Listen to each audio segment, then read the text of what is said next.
Halo semuanya, selamat pagi, siang, sore, atau malam dimanapun kalian berada dan sedang menonton video ini.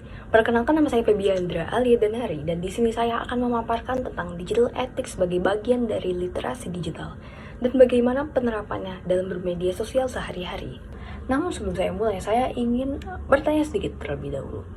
Mungkin di sini masih banyak yang asing dengan istilah literasi digital.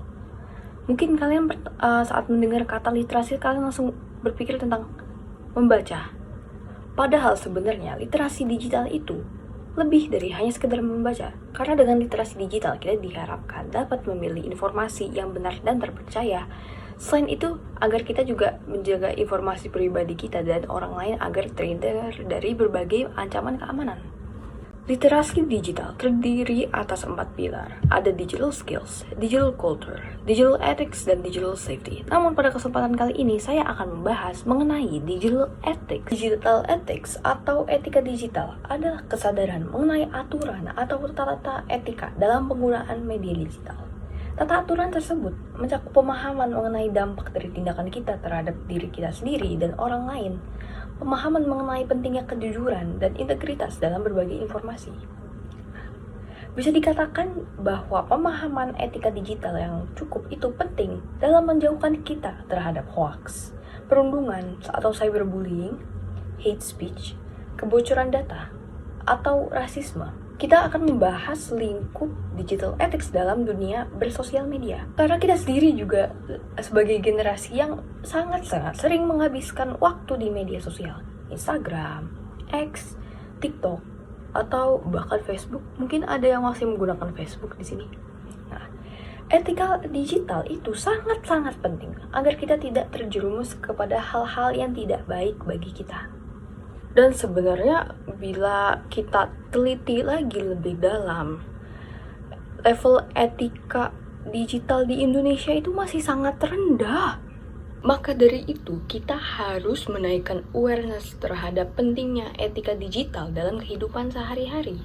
Lalu bagaimana kita bisa menerapkan etika digital dalam kehidupan bermedia sosial? Yang pertama, menjaga privasi diri dan orang lain. Hindari mengumbar hal-hal yang bersifat pribadi, apapun itu. Mungkin sesimpel identitas agama atau identitas pernikahan. Selanjutnya, jika berkomentar, pikirkan terlebih dahulu apa yang akan diucapkan sehingga tidak menimbulkan konflik. Dikarenakan kenapa cukup banyak sekali orang yang tersulut emosi ketika berargumen.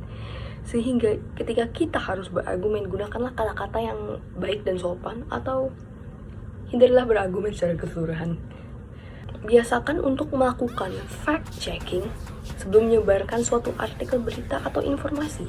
Cek dulu kebenarannya. Lalu hindari menyebarkan informasi yang tidak jelas sumbernya atau memiliki topik sensitif seperti sara atau pornografi.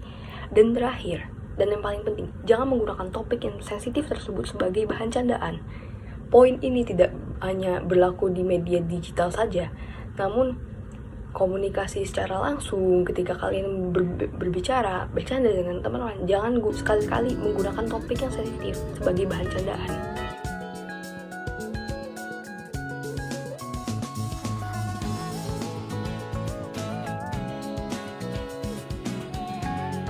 Sebagai studi kasus, saya akan mengambil contoh fenomena konten seperti ini.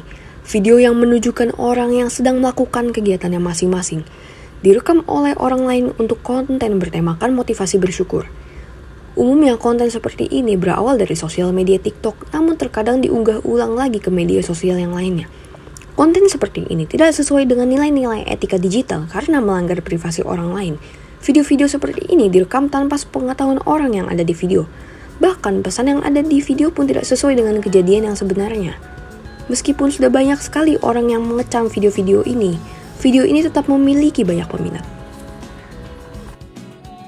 Sekian materi dari saya hari ini. Semoga dengan materi ini kita semua dapat lebih bijak lagi dalam bermedia sosial dengan menerapkan etika-etika. Saya mohon maaf bila ada kesalahan dalam tutur kata saya, karena kesempurnaan, kebenaran semua hanya milik Tuhan Yang Maha Esa. Saya pamit undur diri, saya ucapkan terima kasih dan sampai jumpa.